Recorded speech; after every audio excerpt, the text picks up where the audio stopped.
अस्सलाम वालेकुम नाजरीन, आप देख रहे हैं नया पाकिस्तान और मैं हूं शहजाद इकबाल। वफाकी हुकूमत की जानिब से इस्लामाबाद में बलदियाती इलेक्शन मुलतवी कराने की मुसलसल कोशिशों के बाद अब यह मामला एक मजाक बनकर रह गया है। इस्लामाबाद हाईकोर्ट के एक रुकनी बेंच ने कल इलेक्शन कमीशन ऑफ पाकिस्तान को आज शेड्यूल के मुताबिक बलदियाती इलेक्शन करवाने का हुक्म दिया था, मगर इलेक्शन कमीशन और वफाकी हुकूमत ने इस अदालती हुक्म पर हाथ खड़े करते हुए फैसला नाकाबिले अमल करार दिया, जिसके बाद आज इस्लामाबाद में ना पोलिंग हुई ना ही एक रुकनी बेंच के फैसले के खिलाफ इस्लामाबाद हाई कोर्ट में वफाकी हुकूमत और इलेक्शन कमीशन ऑफ पाकिस्तान की इंट्रा कोर्ट अपील सुनी गई। और इससे अहम बात यह है कि ये अपीलें कब सुनी जाएंगी, इस बात का भी अभी तक तयन नहीं हुआ है। आज सुबह से दारुल हुकूमत के कई पोलिंग स्टेशन के बाहर वोटर्स की तादाद मौजूद थी, लेकिन कहीं पोलिंग अमला मौजूद नहीं था और कहीं पोलिंग स्टेशन पर ताले लगे हुए थे। पाकिस्तान तहरीक इंसाफ ने अदालती अहकामात की खिलाफ वर्जी पर इलेक्शन कमीशन ऑफ पाकिस्तान के खिलाफ इस्लामाबाद हाई कोर्ट में तौहीन अदालत की दरख्वास्त जमा करवा दी है, जबकि पाकिस्तान तहरीक इंसाफ ने एक बार फिर चीफ इलेक्शन कमिश्नर के खिलाफ रेफरेंस दायर करने का ऐलान करते हुए उनसे दोबारा मुस्ताफ़ी होने का मुतालबा किया है। चेयरमैन पाकिस्तान तहरीक इंसाफ इमरान खान ने बलदियाती इलेक्शन में ताख़ीर पर ट्वीट किया कि अदालती हुक्म के बावजूद इंतखाबात ना कराकर इलेक्शन कमीशन ने खुद को हुकूमत की बी टीम साबित किया है।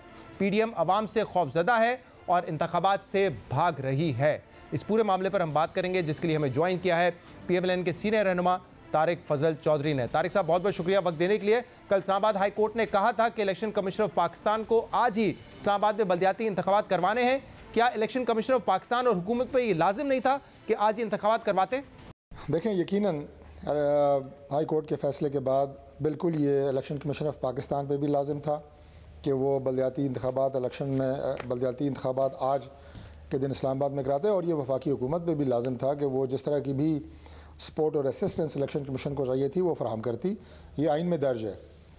लेकिन वक्त को आप बिल्कुल भी आप ये कहें कि नज़रअंदाज नहीं कर सकते। जब हाई कोर्ट ने ऑर्डर दिया कि इलेक्शन होने चाहिए, उस वक्त इलेक्शन के इनेकाद में 12 या 14 घंटे रह गए थे।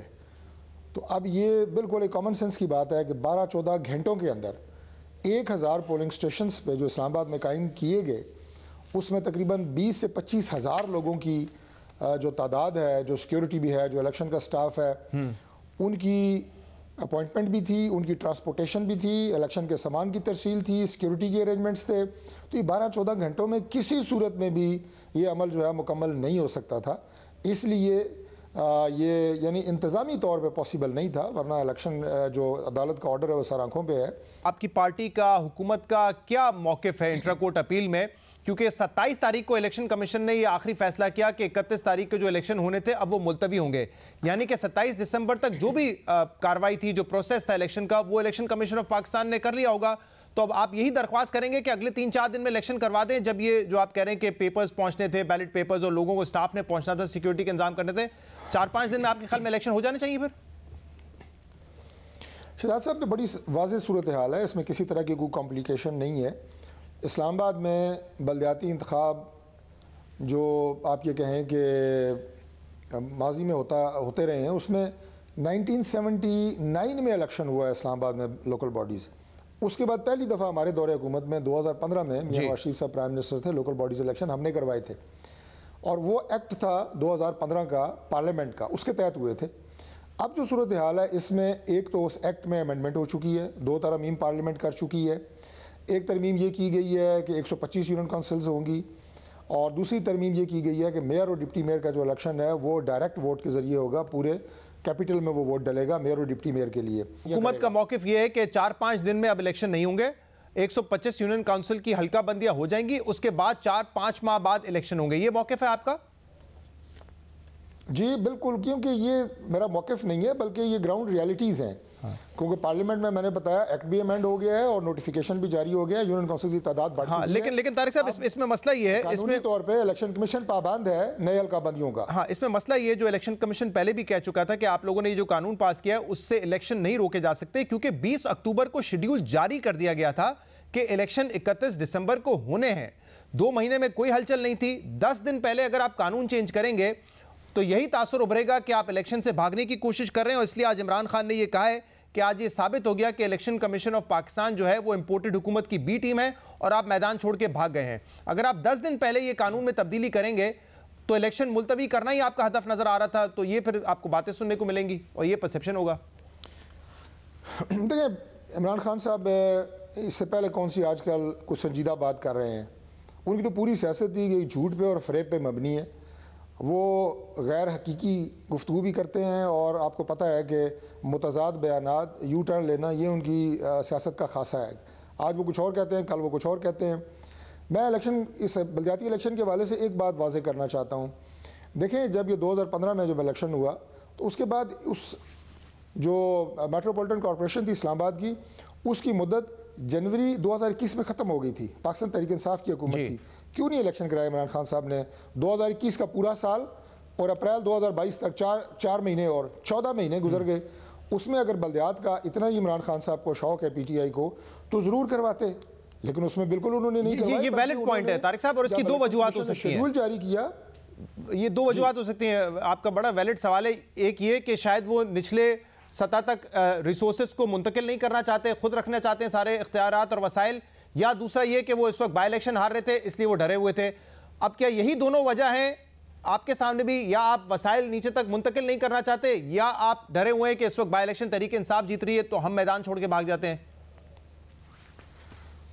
देखिए, बात यह है जी कि इस्लामाबाद की जो डायनामिक्स हैं, आप भी माशाल्लाह बहुत अच्छे तरीके से जानते हैं शहजाद साहब। पूरे पाकिस्तान में इस ऐसा कोई शहर नहीं है जो अपनी मुख्तलिफ जो डायनामिक्स के हवाले से मैं बात कर रहा हूँ। तारिक साहब देखिए, सवाल ये है, ये तासुर इसलिए उभर रहा है कि आपकी जमात इलेक्शन से भाग रही है क्योंकि ये पहली मरतबा नहीं है कि आपने ये कहा हो कि तादाद बढ़ी, आबादी बढ़ी इस्लामाबाद में, इसलिए यूनियन काउंसिल की तादाद बढ़ाई जाए। इससे पहले जून में इंतखाबात होने थे, लेकिन वफाकी हुकूमत ने उस वक्त भी ये कहा कि आबादी इस्लामाबाद की क्योंकि 8 लाख से 20 लाख हो चुकी है, लिहाजा 50 से 101 यूनियन काउंसिल कर दी जाए। इलेक्शन कमीशन पहले नहीं मान रहा था, बाद में हाईकोर्ट ने कहा कि आप तादाद बढ़ाएं। जरा सुन लीजिए कि आपने उस वक्त क्या कहा था, फिर सवाल करेंगे इस पर। इस्लामाबाद की आबादी 2015 के निस्बत 8 लाख से अब 20 लाख हो चुकी है। 2 दफ़ा काबीना ने यह फैसला किया कि इस्लामाबाद में बल्दियाती इलेक्शन के लिए यूनियन काउंसिल्स की तादाद को 101 किया जाए। इलेक्शन एक्ट में ये इख्तियार वफाकी काबीना फेडरल गवर्नमेंट का है कि वो यूनियन काउंसिल्स की तादाद का तयन करे, और यही डायरेक्शन इस्लामाबाद हाई कोर्ट ने इलेक्शन कमीशन को जारी की कि आप वफाकी काबीना के फैसलों के तनाजुर में आप खुद फैसला करें। और हम इंतहाई शुक्रगुजार हैं इलेक्शन कमीशन ऑफ पाकिस्तान के कि उन्होंने जो काबीना के फैसले थे उन्हें अपहोल्ड किया। तो तारिक साहब, 6 महीने पहले आप लोगों ने कहा आबादी बढ़ गई है, यूनियन काउंसिल की तादाद डबल हो गई। अब आप कह रहे हैं कि इसको आबादी मजीद बढ़ गई है तो इसको 125 कर दिया जाए, तो यानी कि 25% इजाफा आप मांग रहे हैं यूनियन काउंसिल में। क्या इस्लामाबाद के वोटर्स की तादाद 25% से बढ़ गई है 6 महीने में? और अगर ऐसा ही है तो फिर आप 4-5 महीने बाद दोबारा डिलिमिटेशन होगी, आप फिर कहेंगे 5 महीने में आबादी बढ़ गई है, फिर इलेक्शन को मुलतवी किया जाए। ये सिलसिला तो नहीं चल सकता ना, इसीलिए तो तासुर ये उभर रहा है कि आप इलेक्शन से भाग रहे हैं। जी, सवाल जो है ये बड़ा वैलिड है। 2 इसके पहलू हैं। पहली बात तो ये है कि गवर्नमेंट के पास यकीनन बहुत सारे ऐसे सोर्सेज होते हैं जिन्हें उन्हें इन्फॉर्मेशन मिलती रहती है, उनकी इंटेलिजेंस है, नादरा है, बहुत सारे और जगहों से उन्हें डाटा आता रहता है। लिहाजा गवर्नमेंट हमेशा एक बेहतर पोजीशन में होती है कि वो ये फैसला कर सके, और यही आपका जो आर्टिकल है वो आपको इसीलिए फेडरल गवर्नमेंट को एम्पावर करता है और ये इख्तियार देता है कि वो यूनियन काउंसिल्स की तादाद का तयन करे। अब ये डाटा हमारे पास आया, हमने इस तादाद को बढ़ाना इस्लामाबाद के लिए बेहतर समझा। 5 महीने पहले आप लोगों ने कहा कि इस्लामाबाद की आबादी 20 लाख हो गई है, 50 से 101 यूनियन काउंसिल की जाए। ये हो गया। इलेक्शन कमीशन पहले तैयार नहीं हो रहा था, बाद में इस्लामाबाद हाईकोर्ट ने फैसला दिया, उन्होंने बढ़वा दी। अब 4 महीने में फिर आबादी इतनी बढ़ गई है कि आप 25% यूनियन काउंसिल बढ़ा रहे हैं। तो क्या आबादी 25% से बढ़ गई है इस्लामाबाद की, जो आप 4 महीने के अंदर मुतालबा कर रहे हैं कि आप 100 से 125 की जाए? देखें, अगर स्टैटिस्टिक्स की बात करें तो बिल्कुल आपकी बात सही है, बिल्कुल ऐसा हुआ है। मेरी बात कैसे सही हो सकती है? एक शहर की, पाकिस्तान में, आई नो इस्लामाबाद की ग्रोथ सबसे ज्यादा है, मुझे पता है, लेकिन 25% ग्रो नहीं किया इस्लामाबाद, ये भी मैं जानता हूं। मैं आपको ये कह रहा हूं कि इस्लामाबाद पूरे पाकिस्तान में सबसे ज्यादा जो लोग इसमें माइग्रेशन कर रहे हैं, नई आबादकारियां हो रही हैं, वो सबसे ज्यादा इस्लामाबाद के अंदर हो रही हैं जी। सबसे ज़्यादा लोग यहाँ पे अपने घर बना रहे हैं और यहाँ पे सेटलमेंट्स हो रही हैं। नादरा का डाटा मैं आपसे शेयर कर सकता हूँ, वाकई यहाँ पे आबादी बढ़ी है। नहीं, मैं आबादी बढ़ी है, इस्लामाबाद की आबादी दूसरे शहरों के मुकाबले में माइग्रेशन की वजह से ज्यादा बढ़ी है, लेकिन 4 महीने में इतनी नहीं बढ़ी कि उसको आप कहें कि 25% बढ़ गई है। नहीं, डाटा जो है वो मैं आपके सामने रखूंगा। It is one of the reason. दूसरी रीज़न वही है जो मैंने आपके सामने रखी है कि इलेक्शन के तरीक़ेकार का तयन बदला गया है, डायरेक्ट इसमें मेयर को प्रोविजन दी गई है, मेयर को इसमें मजीद बाख्तियार बनाने तो ये फैसला पहले क्यों नहीं किया गया? ये सिस्टम जो इलेक्शन कमीशन ने भी पहले एतराज किया कि अब आप ये नहीं कर सकते, शेड्यूल जारी हो चुका है, ये गैर कानूनी है। तो पहले क्यों नहीं ख्याल आया? पहले कर देते आप, ये आखिरी 10 दिन पहले आपको ख्याल आया, और अभी भी आप ये कह रहे हैं नहीं अब 4-5 महीने बाद इलेक्शन होगा, तो फिर यही तासुर उभरेगा ना कि आप भाग रहे हैं इलेक्शन से। इस्लामाबाद हाई कोर्ट ने अभी जो ग़ालिबन 23 या 24 दिसंबर को जो फैसला हुआ है उसमें वाज़ेह तौर पे ये बात लिखी है कि ये इख्तियार कि जो नंबर ऑफ़ यूनियन काउंसिल्स को बढ़ाया जाए, तादाद को, ये फ़ेडरल गवर्नमेंट का है। इससे पहले इलेक्शन कमीशन ने जो हमारे इस नोटिफिकेशन को कहा था कि हम नहीं मानते, वो उन्होंने सेक्शन 4 का हवाला दिया था। टेक्निकल बात है, ये हमारे नाज़रीन को समझ नहीं आएगी। सेक्शन 4 को हाई कोर्ट ऑफ इस्लामाबाद ने कह दिया कि नहीं, सेक्शन 4 यहाँ पे वैलिड नहीं है, ये इख्तियार वफाकी हुकूमत का है। और तभी केस वापस इलेक्शन कमीशन को रेफ़र हुआ, रिमांड हुआ, और इलेक्शन कमीशन ने फिर फैसला किया कि ठीक है, हम इलेक्शन पोस्टपोन करके आपको नेक्स्ट डेट देते हैं। कल जो है इस्लामाबाद हाई कोर्ट ने भी सवाल किया है कि जिन लोगों ने अपनी कैंपेन कर चुकी थी उनके अखराजात हुए हैं, 60 करोड़ रुपए इलेक्शन में हुकूमत लगा चुकी है, तो फिर वो किसके खाते में जाएगा, वो कौन अदा करेगा? जी, आपने सवाल मेरे से किया है। जी आप ही हैं शो पर, और तो है नहीं। ये 60 करोड़ रुपए के, बिल्कुल सही है, बिल्कुल सही है। देखिए, यकीनन ये बात जो है, ये बिल्कुल वैलिड बात है कि इसमें कैंडिडेट्स के जो अखराजात या कैंडिडेट्स ने जो इलेक्शन कैंपेन की है, लेकिन मैं आपको ये, और टैक्स पेयर का जो पैसा लगा है, होती है जो इलेक्शन मुहिम होती है, जो आप ये कहें कि लोगों के साथ आपका रब्ता होता है पॉलिटिकल बंदों का, वो कभी ज़ाया नहीं जाता। जैसे नेकी कभी ज़ाया नहीं जाती ना, इसीलिए पॉलिटिकल एक्टिविटी कभी ज़ाया नहीं जाती। ये हमारे अगले इलेक्शन था कि मैं इसको, लेकिन जो टैक्स पेयर के अखराजात, टैक्स पेयर के पैसों से जो अखराजात हुए वो तो ज़ाया हो गए ना। बैलेट पेपर की छपाई, दूसरे जो मामला थे, अब आपने यूनियन काउंसिल बढ़ा दिया वक्त पे, तो वो तो ज़ाया हो गए ना। कोर्ट ने यही कल सवाल किया कि 60 करोड़ क्यों ना वो हुकूमत से वसूल किए जाएं। देखिए, इसमें जो बैलेट पेपर्स वगैरह की छपाई का अमल है, यकीनन वो दोबारा होगा। बाकी जहाँ तक मोबिलाइजेशन है वो नहीं हुई, हमारे सिक्योरिटी के इदारों से हमने अभी तक लोग नहीं मंगवाए, लोग जो हैं वो फील्ड्स में इन प्लेस नहीं हुए, तो वो अखराजात जो है वो मेरा ख्याल। बहुत शुक्रिया। तारिक फजल चौधरी साहब हमारे साथ मौजूद थे, कह रहे थे अब जो नया कानून पास हुआ है जिसमें 125 यूनियन काउंसिल में इलेक्शन होना है और डिप्टी मेयर और मेयर का इलेक्शन डायरेक्ट होना है, उस कानून के तहत इंतखाबात होंगे, यानी कि 4 से 5 माह लग सकते हैं, क्योंकि यूनियन काउंसिल बढ़ेंगी तो डिलिमिटेशन की जरूरत होगी और फिर इंतखाबात होंगे। अब देखना है कि अदालत इस हवाले से क्या फैसला देती है, क्योंकि अदालत ने कहा था इलेक्शन कमीशन ने आज ही इंतखाबात करवाने हैं। प्रोग्राम में एक ब्रेक शामिल करेंगे, इसके बाद मजीद बात करेंगे, हमारे साथ रहिएगा।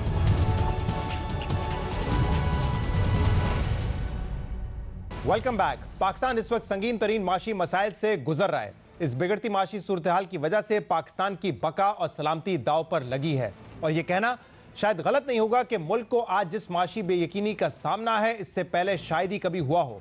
इस वक्त मुल्क में ज़र मुबादला के ज़खायर 8 साल की कम तरीन सतह यानी सिर्फ 5.8 अरब डॉलर पर हैं, जो बामुश्किल 1 माह की दरामदाद के लिए काफ़ी हैं।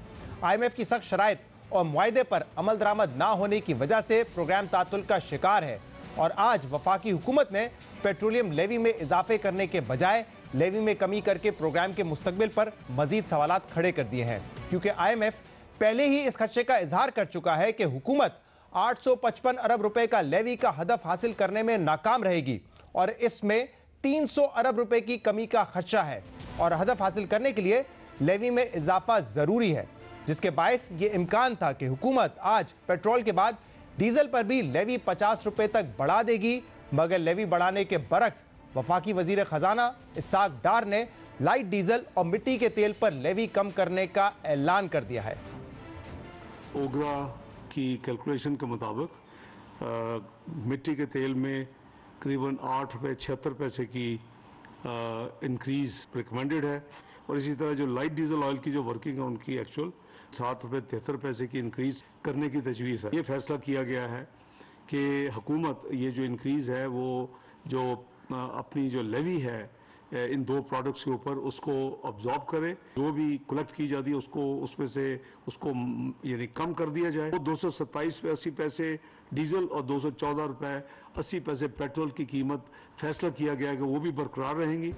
पाकिस्तानी मईशत को मुस्तकिल तौर पर मुश्किलात से निकालने के लिए ज़रूरी है कि अहम माशी रिफॉर्म्स किए जाए, मगर इस्लाहत तो दूर की बात, हुकूमत अपनी मकबूलियत खोने के डर से लेवी बढ़ाने के फैसले से ही हिचकिचा रही है। अगर हुकूमत IMF को इस बात पर कायल नहीं कर सकी कि लेवी का हदफ कैसे पूरा होगा, तो IMF का प्रोग्राम बहाल नहीं होगा और अगर IMF का प्रोग्राम बहाल नहीं हुआ तो दोस्त ममालिक भी पाकिस्तान को कर्ज नहीं देंगे, वो इसके लिए तैयार नहीं होंगे। अगले 3 माह में पाकिस्तान को 8.3 अरब डॉलर कर्ज की अदायगी करनी है। डिफॉल्ट का खतरा सर पर मंडला रहा है। फिच, मोडीज और S&P समेत दुनिया की मारूफ क्रेडिट एजेंसियां पाकिस्तान की रेटिंग गिरा चुकी हैं और ऐसे में वो हुकूमत जो सियासत नहीं रियासत बचाने का नारा लगाकर हुकूमत में आई थी, वो अहम माशी फैसले करने के बजाय अपना सियासी सरमाया बचाने में लग चुकी है। इस वक्त तमाम माशी माहिरीन की ये राय है कि IMF प्रोग्राम की बहाली के बगैर डिफॉल्ट से बचना नामुमकिन है, मगर हुकूमत के लिए IMF का प्रोग्राम और उसकी सख्त शराइत आग का दरिया पार करने जैसा है। IMF हुकूमत से तमाम शराइत पर अमल दरामद का मुतालबा कर रहा है और इस बार IMF अपने रवैये में लचक भी नहीं दिखा रहा, जिसकी बुनियादी वजह पाकिस्तान की तरफ से मिसकमिटमेंट्स हैं। अलमिया यह है कि पाकिस्तान अब तक 22 बार IMF के पास जा चुका है और हर हुकूमत ये दावा करती है कि IMF का आखिरी प्रोग्राम होगा, मगर ना अब तक ऐसा हुआ है और ना ही मुख्तलिफ हुकूमतों ने वो इस्लाहात की हैं जो मुल्क के लिए ज़रूरी थी और जिस पर IMF हमेशा से जोर देता आया है। इसकी वजह यह है कि सियासी जमातों का ज़्यादा फोकस माशी इस्लाहात पर नहीं बल्कि सियासी सरमाया बचाने पर होता है और इसीलिए मुल्क को माशी मुश्किलात से निकालने के लिए कभी टेक्नोक्रेट हुकूमत लाने की ख्वाहिश जागती है तो कभी मिसाके मईशत करने की अपील की जाती है, जबकि ये बात साबित है कि माशी मसाइल से निकलने के लिए किसी टेक्नोक्रेट निज़ाम या मिसाके मईशत की ज़रूरत नहीं है, बल्कि हुकूमत वक्त को पॉलिटिकल विल दिखाकर माशी रिफॉर्म्स करने का फैसला करना है और फिर उस फैसले पर मुस्तकिल अमल दरामद करना है, जिसकी एक बड़ी मिसाल हमारे पड़ोस में भारत की है, जिसे आज से 31 साल पहले पाकिस्तान से कई गुना ज़्यादा गंभीर माशी चैलेंजेस का सामना था, मगर भारत में इन माशी मुश्किलात से छुटकारा हासिल करने, माशी इस्लाहात करने और मुल्क की माशी सिमत बदलने के लिए ना ही चार्टर ऑफ इकॉनमी की ज़रूरत पड़ी, ना ही वहाँ तवील मुद्दती टेक्नोक्रेट हुकूमत लाने की ख्वाहिश पैदा हुई, बल्कि एक कमज़ोर और अक़लियती हुकूमत ने सिर्फ पॉलिटिकल विल दिखाकर और सियासी सरमाया खोने की परवाह किए बगैर भारत को दिवालियापन से निकाल कर दुनिया की 5वीं बड़ी मईशत बनाने की बुनियाद डाली। आपको बताते हैं कि भारत को 1991 में किस किस्म की मुश्किलात का सामना था और भारत ने कैसे इन चैलेंजेस से निपटने का फैसला किया। अहम बात यह है कि सोवियत यूनियन के खात्मे से पहले तक भारत भी सोशलिज्म के रोमांस में मुब्तला था।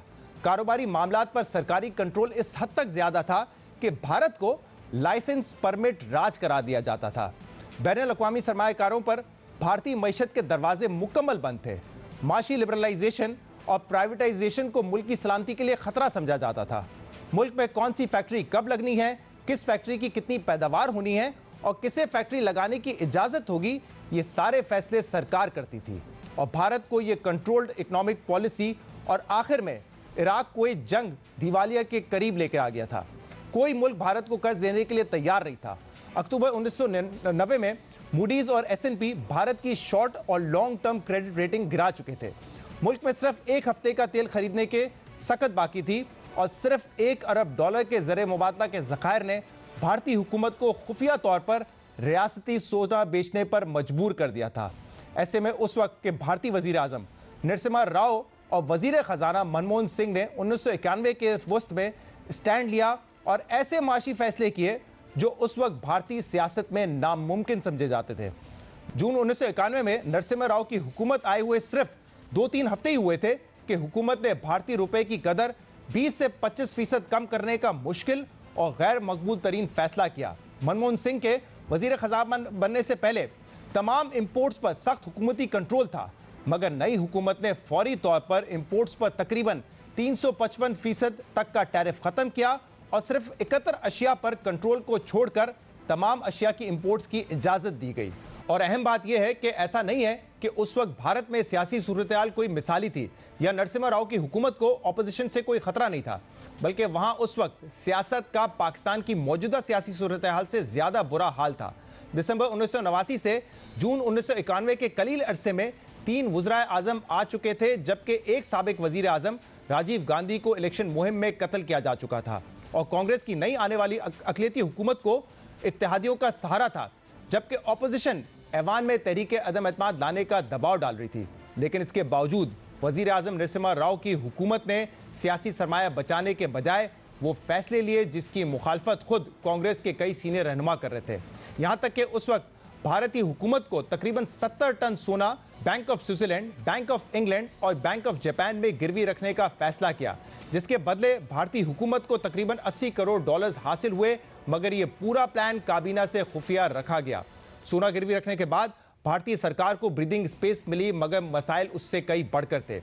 मनमोहन सिंह पर पार्टी के बाहर और अंदर से दबाव बढ़ता जा रहा था।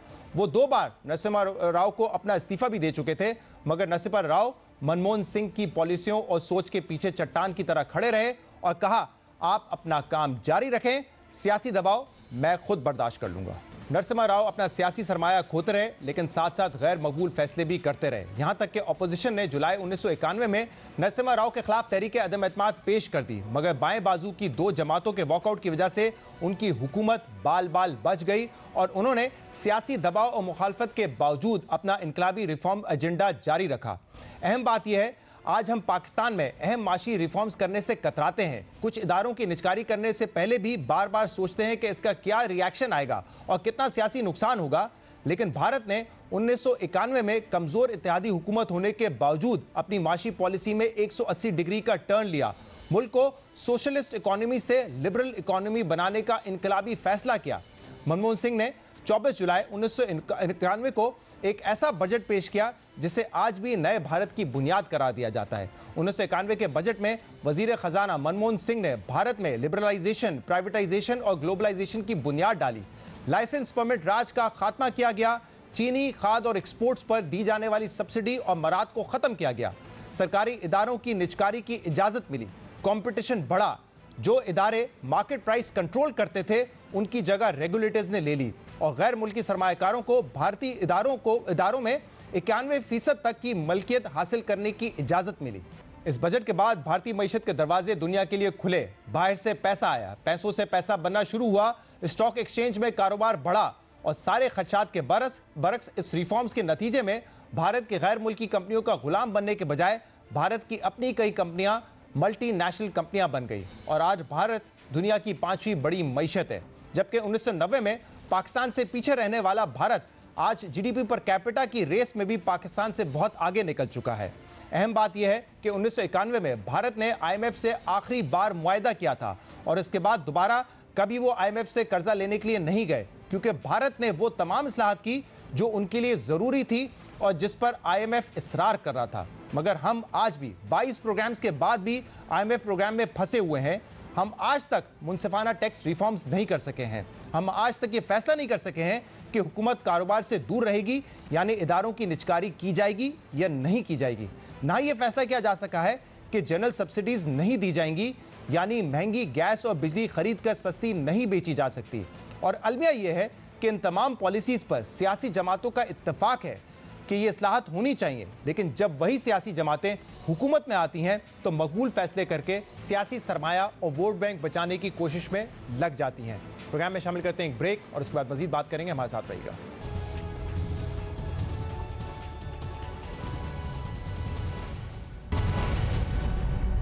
वेलकम बैक नाजरीन। अपनी हुकूमत जाने के बाद से साबिक वजीर आजम इमरान खान ये इल्ज़ाम लगाते हुए आए हैं कि साबिक army chief general retired Qamar Javed Bajwa ने पीपल्स पार्टी और नून लीग को NRO 2 दिया।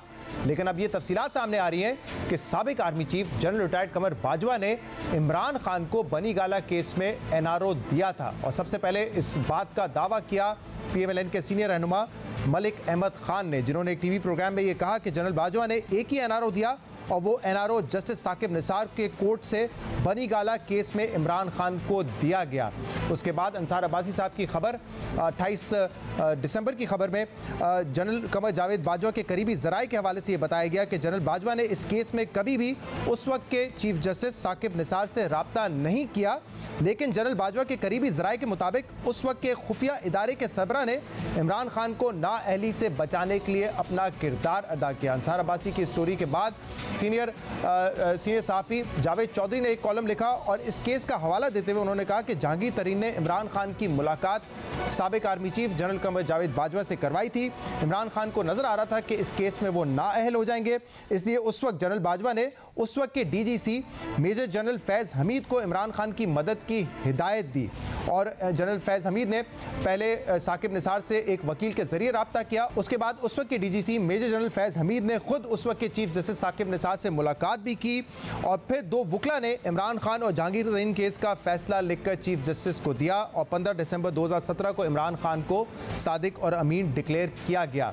कल शाहजेब खानजादा साहब के प्रोग्राम में इमरान खान के करीबी साथी ओन चौधरी ने भी इस बात की तस्दीक की और इंकशाफ किया कि इमरान खान को 2017 में एनआरओ मिला था। उन्होंने मजीद कहा कि हल्फन कहता हूं कि इमरान खान की नाअहली का केस, इमरान खान के नाअहली के केस में डॉक्यूमेंट पूरे नहीं थे। इमरान खान वज़ीर आज़म बनने से पहले उस वक्त के आर्मी चीफ जनरल बाजवा से मिलते थे। इमरान खान को सादिक और अमीन करार दिलवाने के लिए बैलेंसिंग एक्ट के तौर पे जहांगीर तरीन को नाअहल करार दिया गया। ये इमरान खान के करीबी साथी ओन चौधरी ने कल कहा है शाहजेब खानजादा के प्रोग्राम में। इन तमाम इल्ज़ामात के हवाले से हमने मौक़िफ़ जानने के लिए साबिक चीफ जस्टिस साकिब निसार से रब्ता किया तो उन्होंने हमारे प्रोग्राम में आने से तो इनकार किया, लेकिन उन्होंने ये जवाब दिया कि मैं बैरून मुल्क हूँ।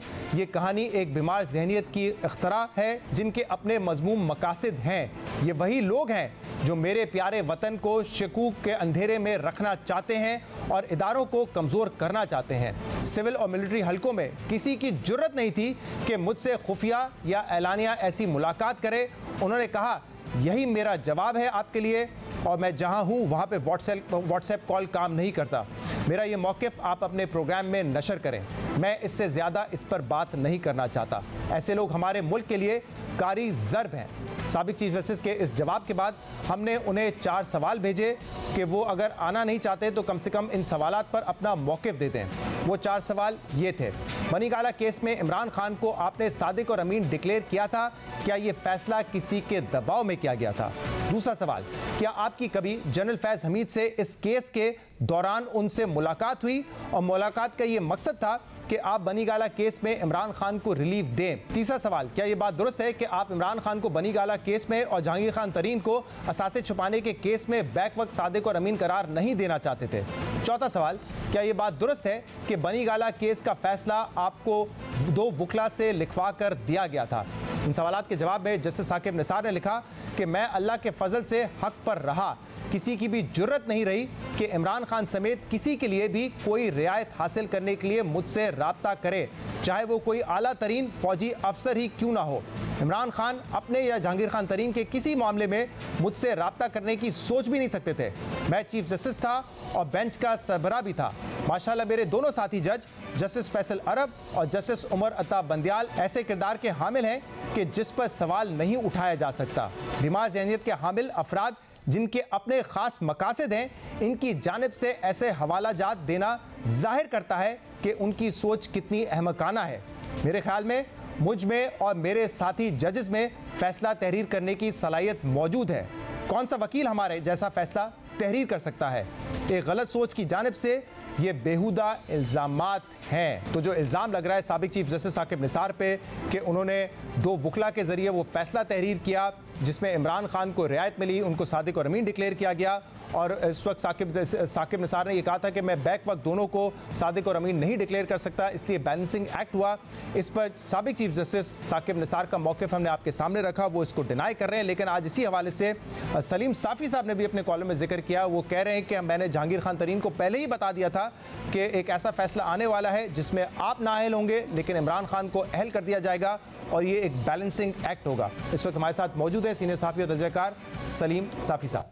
बहुत बहुत शुक्रिया सलीम साफ़ी साहब। आज आपका भी कॉलम है, उससे पहले जावेद चौधरी साहब ने भी बड़ी तफसील से लिखा कि कैसे NRO 2 बाजवा साहब ने दिलवाया इमरान खान को। लेकिन जब हमने रब्ता किया साकिब निसार साहब साबिक चीफ जस्टिस हमारे प्रोग्राम पर तो नहीं आए, लेकिन उनका तफसीली मौक़िफ़ हमने आवाम के सामने रखा, आपके सामने रखा है। वो तो डिनाई कर रहे हैं, कह रहे हैं ऐसी कोई बात नहीं है, किसी की जुर्रत नहीं थी, ना इमरान खान की ना जहांगीर तरीन की कि वो अपने मामले में मुझसे रब्ता करे, ना किसी आला फौजी शख्स की ये जुर्रत थी कि वो मुझसे रब्ता करके इस किस्म का फैसला लिखवाए। शहजाद, जहाँ तक डिनाइल का ताल्लुक है तो जरदारी साहब भी डिनाई कर रहे हैं कि उन्होंने कभी कोई करप्शन नहीं की। नवाज शरीफ साहब भी डिनाई कर रहे हैं कि जी एवन फील्ड और या जो इस तरह की चीज़ें हैं ये सब मनगढ़ंत है। सुलेमान शहबाज साहब भी डिनाई कर रहे हैं कि जी उन्होंने कोई मनी लॉन्ड्रिंग नहीं की थी। शहजाद अकबर भी डिनाई कर रहे हैं कि जी मैंने कुछ नहीं किया है न। इसी तरह जो है इमरान खान साहब भी डिनाई कर रहे हैं कि उन्होंने गाड़ियाँ नहीं बेची हैं। एक तो ये बात है। दूसरा, ये कॉलम मैंने आज रिप्रोड्यूस किया है जी। ये कॉलम मैंने लिखा था जून 2020 में और छपा था जंग अखबार में। और फिर तो उस वक़्त इसका कोई नोटिस लिया जाता या उस वक़्त साकिब निसार साहब ये मौक़िफ़ अपना लेते जो आज अपना रहे हैं। और फिर तीसरी बात ये कि जहांगीर तरीन साहब ज़िंदा है, अल्लाह उनको ज़िंदा रखे। आप उनसे पूछ सकते हैं कि क्या इस फैसले से पहले मैंने कोयटा में उनसे मुझे असल में उसके लिए कंधार से आना पड़ा। मैं काबुल से कंधार आया, वहाँ से बाई रोड वहाँ पे कॉन्फ्रेंस थी जो सीपैक से मुतल्लिक ने उसका इनेकाद किया था। तो मुझे आज भी याद है कि वो जनरल बाजवा साहब के साथ खाने की टेबल पे बैठे थे, तो उधर से जब वो उठे तो जहांगीर तरीन साहब का मोबाइल उधर रह गया। तो मैंने जाके वो उठा लिया और जहांगीर तरीन साहब से मैंने कहा, उसने कहा यार मेरा मोबाइल दे दे। तो मैंने कहा जी इसमें तो अगले इलेक्शन का भी सारा प्लान है और सारे राज इसमें होंगे। इसी तरह मैं छेड़ रहा था। तो फिर मैंने उनसे कहा कि आप जनरल बाजवा के इर्द गिर्द घूम रहे हैं, एक और शख्सियत वहाँ पे मौजूद थी। तो मैंने उनसे कहा उन पे तवज्जो दे। उन्होंने कहा क्यों? तो मैंने उनसे कहा कि आप कुर्बानी के बकरे बनने वाले हैं तो फिक्र उधर करें। तो जहांगीर तरीन साहब ने मुझे कहा नहीं नहीं ऐसा नहीं हो सकता, खान साहब अपने आप को तो कुर्बान कर सकते हैं लेकिन मुझे नहीं कर सकते। तो अब मैं कोई ज़ाहिरी बात है कानूनी और आईनी उमूर का माहिर तो नहीं हूँ, लेकिन ये हमें इत्तला थी हाँ। कि उस वक्त के ऐसा होने जा रहा तो है। साफी साहब उस वक्त आपकी इत्तला यही थी कि जो फैसला आने जा रहा है, जो कि जाहिर सी बात है उस वक्त के चीफ जस्टिस साकिब निसार साहब ने लिखना था, आपकी इत्तला यही थी कि मिलिट्री इस्टेब्लिशमेंट के जरिए जो है इमरान खान को ये एनआरओ दिलाया जा रहा है? जी, हमारी इत्तला यही थी कि एक तो मिलिट्री इस्टेब्लिशमेंट का ये फैसला है कि नवाज शरीफ का रास्ता रोकना है, बाकी पार्टियों का रास्ता रोकना है, बहर सूरत इमरान खान को लाना है। फिर आप देखें कि ओन चौधरी वो अच्छे हैं, बुरे हैं या भले हैं, लेकिन उस वक़्त इमरान खान और इस्टेब्लिशमेंट के दरमियान भी कई जगहों पे वो राब्ते का किरदार अदा करते थे। ये आजकल जो बड़े बड़े पीटीआई के लीडर बने हुए हैं, उस वक़्त इमरान खान तक रसाई का उनका यही ओन चौधरी ही रास्ता था और वो सब इनकी मिन्नत तरले करते थे। तो उनसे बढ़ के कोई राजदान नहीं है। और मैं इसलिए ये तजवीज़ कर रहा हूँ कि देखिए ये इसी तरह ये मामला जब अब बहस होती रहेगी तो मज़ीद फैलता जाएगा। तो बेहतर यही है कि सुप्रीम कोर्ट ऑफ पाकिस्तान का फुल कोर्ट बनाया जाए, उन जजेस को माइनस करके कि जिन्होंने इन तीनों शख्सियात से मुताल्लिक फ़ैसले दिए हैं, और वो इमरान खान साहब का और नवाज शरीफ साहब का और जहांगीर तरीन साहब के केस को रिविजिट करें। और ये सिर्फ ये नहीं है, अगर आज साकिब निसार साहब कह रहे हैं कि जी मुझे कोई कुछ नहीं कह सकता था और मैं आज़ादाना फैसले करता था, तो इससे पहले हमारे सामने एक और मुअज़्ज़ज़ जज जस्टिस शौकत सिद्दीकी की गवाही मौजूद है जी। अच्छा, लेकिन कुछ नहीं क्यों नहीं किया? सबसे मुझे ये बताइएगा कि ये आपकी तजवीज़ बड़ी इंपॉर्टेंट है कि इनके केसेस को रिव्यू करना चाहिए और ये तमाम पॉलिटिशियंस इस वक्त एक्टिव हैं। तो जो बात आती है खबर की सूरत में या बाजवा साहब के ज़राए की सूरत में, वो इम्पैक्ट करती होगी कहीं ना कहीं इमरान खान को या नवाज शरीफ को, क्योंकि सियासत में एक्टिव हैं। लेकिन उनकी अकाउंटेबिलिटी कैसे हो, जो कि अब रिटायर हो चुके हैं, जो कि ज़राए के थ्रू बात भी कर रहे हैं, लेकिन उन पे उंगलियां उठने का तो कोई फ़ायदा नहीं है। वो रिटायर हो चुके हैं, वो अपनी पोजीशन पे है नहीं। सियासतदान को जाहिर सी बात है उनको डिस्क्रेडिट भी कर सकते हैं आप, उनका केस दोबारा खोल भी सकते हैं। तो ये जो हमारी साबिक मिलिट्री इस्टेब्लिशमेंट है जिसके नाम सामने आ रहे हैं कि फैज़ हमीद साहब ने क्या रोल प्ले किया, जनरल बाजवा साहब ने रोल प्ले किया, उनका क्या होगा? फिर उनका एहतसाब कैसे होगा? नहीं, देखिए एक तो ये है कि अगर अभी तो मुख्तलिफ क्लेम्स हैं और उनकी तरफ से कुछ किया जा रहा है, दूसरी की तरफ से कुछ किया जा रहा है, तीसरी तरफ से कुछ किया जा रहा है। तो एक तो ये कि सुप्रीम कोर्ट ऑफ पाकिस्तान का फुल कोर्ट अगर इस हवाले से फैसला कोई दे दे, और वो किसी को गिल्टी या बेगुनाह करार दे दे तो उसकी बुनियाद पे फिर आगे बढ़ने का रास्ता हमवार हो जाएगा। मसलन सिर्फ ये मामला नहीं है, मैंने आपको बता दिया कि अरशद मलिक का मामला है जी, उनके वीडियो का मामला है, फिर उनकी पुरस्कार मौत का मामला है। अच्छा, ये सारी चीज़ें कासिम सूरी को नीचे से नाअहल किया गया और उसको फिर स्टे मिलता है। वो स्टे हफ्तों नहीं, महीनों नहीं, वो सालों चलता है और वो स्टे पे डिप्टी स्पीकर रहे। इसी तरह हम अगर देखें तो इस दौरान बहुत सारे और भी केसेस हैं कि जिनके बारे में लोगों के जहनों में इस तरह के शुकूक शुबहात मौजूद है। तो बेहतर यही है कि इन 3 केसेस को मिसाल बना के वो सुप्रीम कोर्ट का फुल कोर्ट उसका फैसला कर ले। लेकिन मैं ये पूछना चाह रहा हूँ कि जिन लोगों ने ये एनआरओ दिलवाने की पूरी कोशिश है की और आप कह रहे हैं कि एक वजीर आजम को निकालना, नवाज शरीफ को एक को लाना, ये सारा तो था मामला, इस पर भी एहतसाब हो सकता है या सिर्फ ये तारीख का एक हिस्सा रहेगा, किताबों में पढ़ेंगे, इस तरह के इंटरव्यूज में आएंगे, या सही मानों में वाकई उनका भी एहतसाब हो सकता है क्योंकि वो तो मेन प्लेयर्स थे इसमें सब? देखिए, एहतसाब का जहाँ तक मामला है, अब खुद जो चेयरमैन नैब का मामला था, अब बात पे वो सो मोटो एक्शन लेते थे, तो उस वक्त जो चेयरमैन नैब का मामला आया था और फिर तैयबा गुल का जो वीडियो चलाया गया, तो सवाल ये कि उसका एहतसाब नोटिस क्यों नहीं लिया गया किसी अदालत की तरफ से। लेकिन एहतसाब तो बहरहाल सबका होना चाहिए और मेरा तो शुरू दिन से ये है कि एहतसाब का एक ऐसा कानून होना चाहिए कि जो सबका यकसा अहाता करे। बहुत बहुत शुक्रिया, बहुत बहुत शुक्रिया। सीनियर सहाफ़ी और तजज़ियाकार सलीम साफ़ी साहब हमारे साथ मौजूद थे।